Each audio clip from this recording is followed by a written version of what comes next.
사랑하는 성도 여러분, 그리고 삶의 의미와 진리를 찾고 계신 모든 분들께 하나님의 평강이 함께 하시기를 기원합니다.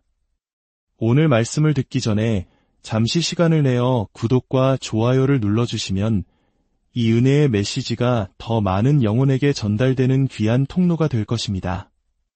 여러분의 작은 손길을 통해 하나님의 나라가 확장되는 일에 동참해 주시는 모든 분들 위해 주님의 크신 축복이 임하기를 간절히 기도합니다.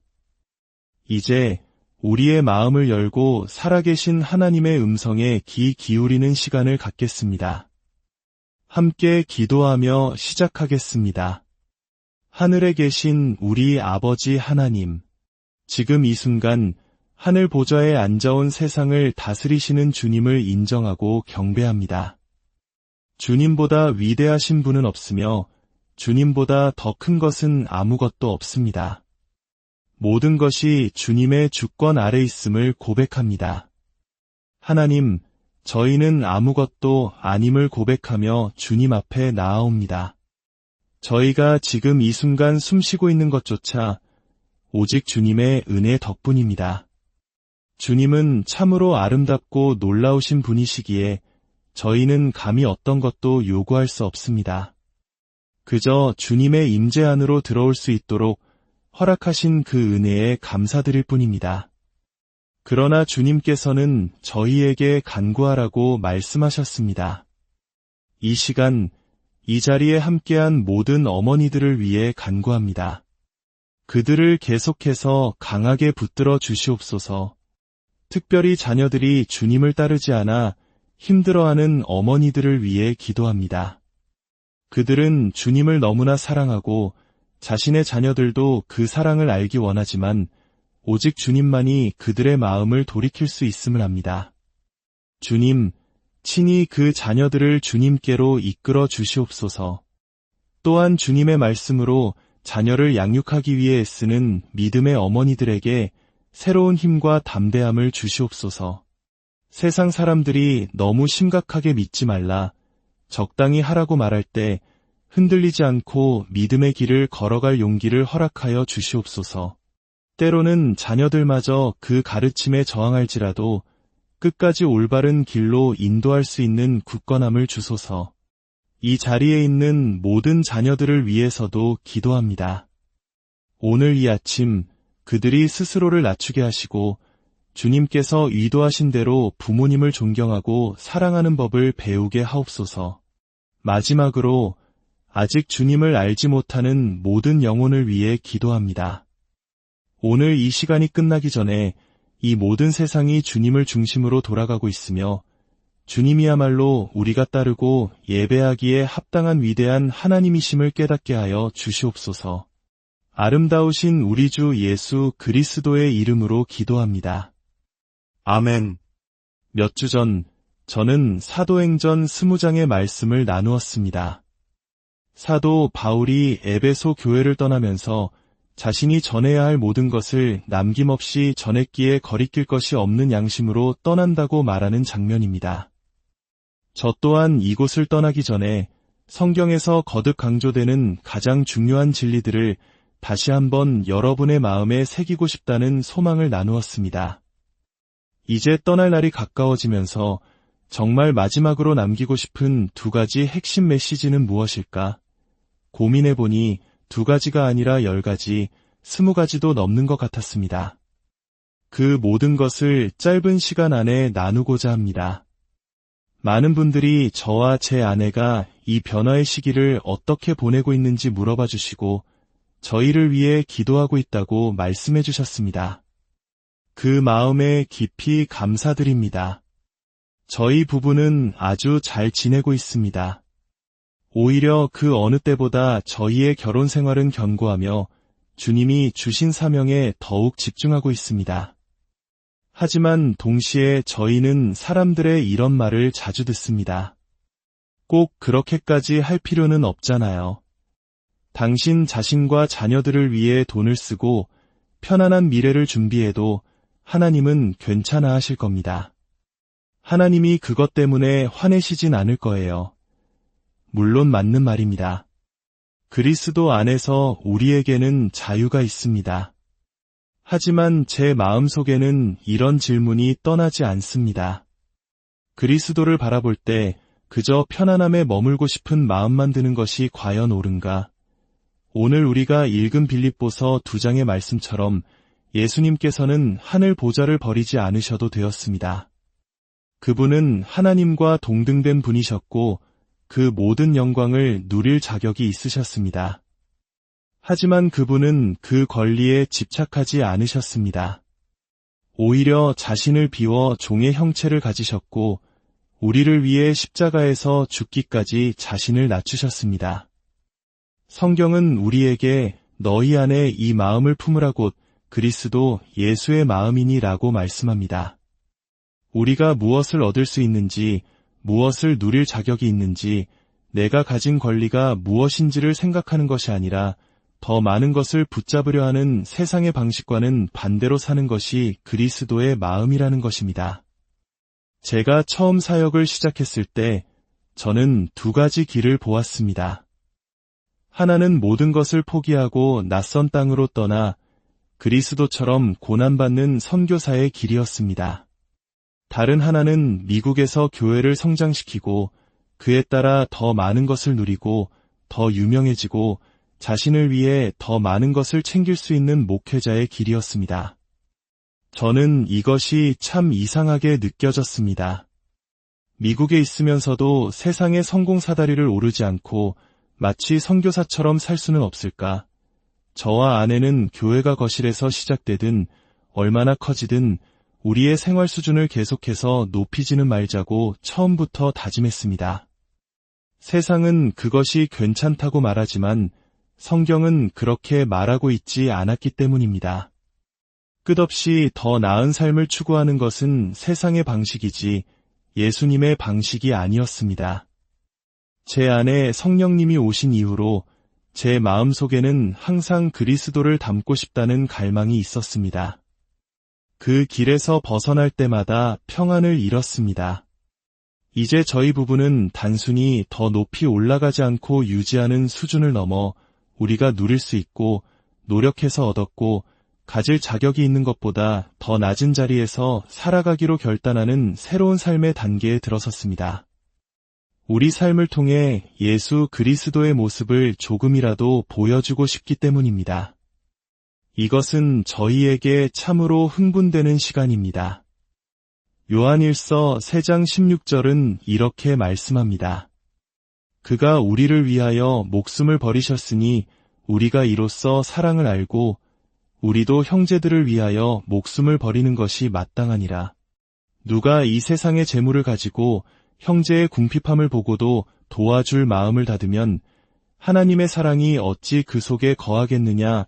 말과 혀로만 사랑하지 말고 행함과 진실함으로 사랑하라는 이 말씀을 삶으로 살아내고 싶습니다. 저는 저의 미래에 대해 걱정하지 않습니다. 주님은 제 삶에 너무나 선하셨고 저는 지금껏 제가 누려온 그 어떤 것도 받을 자격이 없는 사람입니다. 기적과도 같은 삶이었습니다. 하지만 제 마음에 한 가지 염려가 있다면 그것은 바로 이 믿음의 공동체, 여러분을 떠나는 것입니다. 사도 바울은 사도행전 20장에서 에베소 교회를 떠나며 이렇게 경고했습니다. 내가 떠난 후에 사나운 이리가 여러분에게 들어와서 그 양떼를 아끼지 아니하며 또한 여러분 중에서도 제자들을 끌어 자기를 따르게 하려고 어그러진 말을 하는 사람들이 일어날 줄을 내가 아노라. 이것이 바로 어려운 부분입니다. 제가 떠난 후에 양의 옷을 입은 일이, 즉 거짓 교사들이 여러분 가운데 나타날 것을 압니다. 그들은 교묘하게 성경 말씀을 비틀어 자신들의 주장을 정당화할 것입니다. 오늘날 성경 구절 몇 개를 인용해 온갖 이상한 주장을 지지하는 것은 너무나 쉬운 일이 되었습니다. 그러나 우리가 홀로 성경 앞에 앉아 기도하며 말씀을 읽을 때 내 삶이 이 말씀과 온전히 일치하지 않는구나라고 느끼는 순간들이 있지 않습니까? 어쩌면 나 자신도 내가 원하는 것을 정당화하기 위해 말씀을 비틀어 해석해온 것은 아닐까요? 성경은 불안해하는 대신 기도하라고 말씀합니다. 그래서 저는 요즘 저 자신을 위해서가 아니라 이 교회를 위해 더욱 간절히 기도하고 있습니다. 주님, 어쩌면 지금이야말로 이 교회가 사람을 의지하는 것이 아니라 오직 주님만을 의지함으로 가장 크게 부응할 때가 될 수 있지 않겠습니까?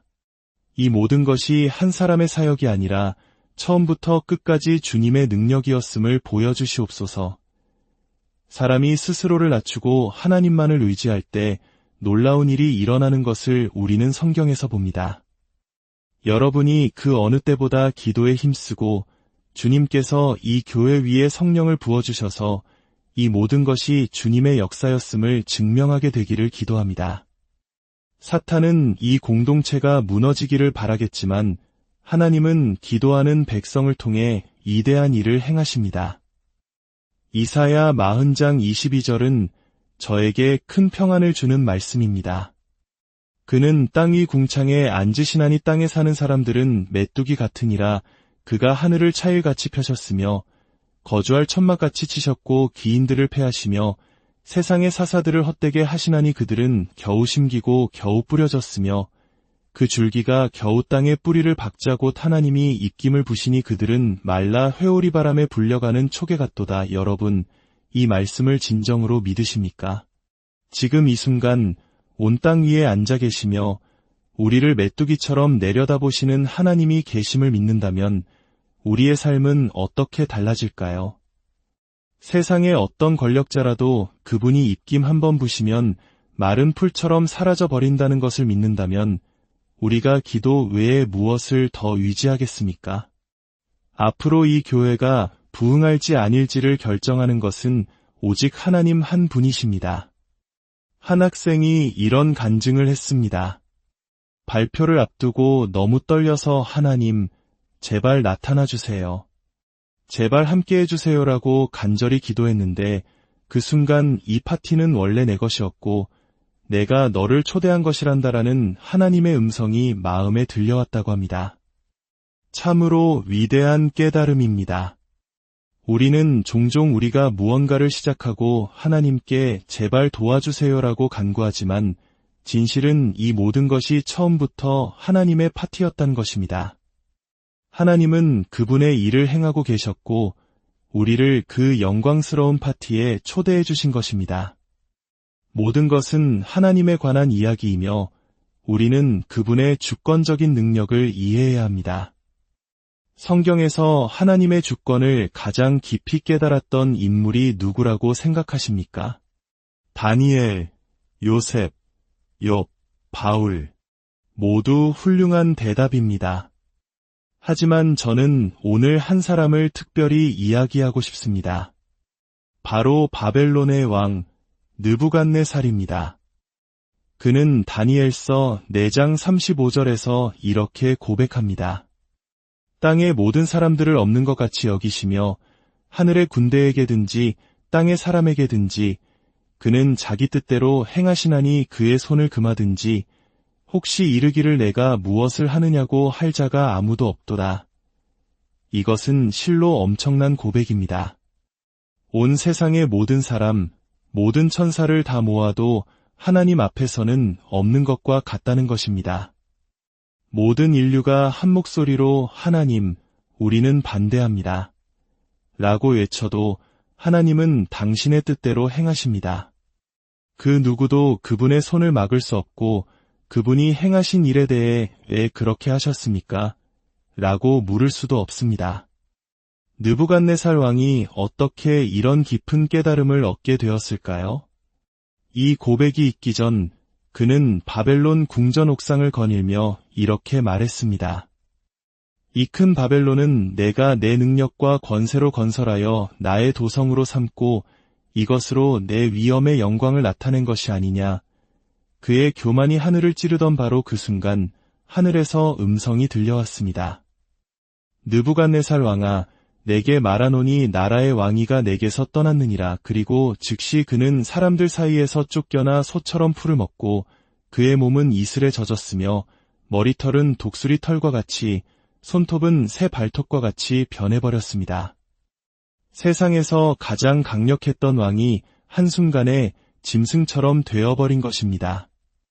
어떤 분들은 설마 그런 일이 실제로 일어났을까 의심할지도 모릅니다. 그것은 우리가 하나님의 능력을 믿지 않기 때문입니다. 말씀으로 세상을 창조하신 하나님께서 한 인간의 이성을 앗아가고 그를 짐승처럼 만드시는 것이 불가능하겠습니까? 수년이 지난 후 느부갓네살이 하늘을 우러러보자 그의 총명이 다시 돌아왔습니다. 그리고 그는 지극히 높으신 하나님을 찬양하며 앞서 우리가 읽었던 그 위대한 신앙 고백을 하게 된 것입니다. 그는 자신의 경험을 통해 깨달았습니다. 진정한 왕은 오직 한 분뿐이시며 그분은 당신이 원하는 것은 무엇이든 행하신다. 나는 아무것도 아니다. 그의 고백은 이렇게 끝납니다. 그의 모든 일이 진실하고 그의 행하심이 의로우심으로 교만하게 행하는 자를 그가 능히 낮추심이라. 하나님은 교만한 자를 낮추실 수 있습니다. 제가 자주 드리는 기도가 있습니다. 하나님, 제가 스스로를 낮추도록 도와주시옵소서. 주님께서 친히 저를 낮추셔야 하는 일이 없도록 말입니다. 하나님께서 우리를 겸손하게 만드시는 과정은 결코 즐겁지 않기 때문입니다. 이 자리에 계신 여러분 중 일부는 여전히 자신이 무언가를 이루었다고 믿으며 자신의 삶이라는 파티에 하나님을 친절하게 초대했다고 생각할지 모릅니다. 그러나 진실은 정반대입니다. 이 모든 것은 하나님의 이야기입니다. 한 가지 분명한 사실은 언젠가 모든 무릎이 예수님 앞에 꿇게 될 것이라는 점입니다. 지금 당신이 얼마나 반항적이든 똑똑하든 강하다고 생각하든 상관없이 당신은 무릎 꿇게 될 것입니다. 소망은 그 겸손해짐이 이 땅에서 당신의 삶이 끝나기 전에 일어나는 것입니다.